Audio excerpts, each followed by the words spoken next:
பாத்தீங்கன்னா இந்தியாவில் மட்டும் 36% ரேபிஸ் கேசஸ் ரிப்போர்ட் ஆகிட்டு இருக்கு. ஸோ இதை அட்ரஸ் பண்ற வகையில நம்ம சுப்ரீம் கோர்ட் ஜூலை 28 ஒரு சுவோமோட்டோ கேஸ் இனிஷியேட் பண்றாங்க.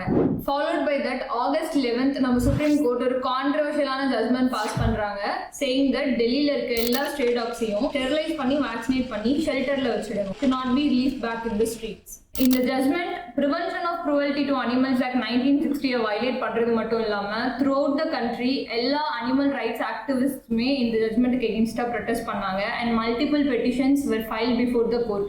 As a result, Supreme Court மறுபடியும் ஒரு மேஜர் verdict பாஸ் பண்றாங்க, reversing the previous order, saying that stray dogs sterilize பண்ணி வேக்சினேட் பண்ணி should be released back to their original locality. Aggressive and infected டாக்ஸை மட்டும் ஷெல்டர்லயே retain பண்ணிக்கணும்னு சொல்லி டைரக்ட் பண்ணியிருக்காங்க. ஸ்ட்ரே டாக்ஸ்க்கு ஸ்ட்ரீட்ல பப்ளிக் ஃபீட் பண்ணக்கூடாது, அதுக்குன்னு ஒதுக்கப்பட்ட ஃபீடிங் ஏரியால தான் ஃபீட் பண்ணணும் அப்படின்னு சொல்லியிருக்காங்க.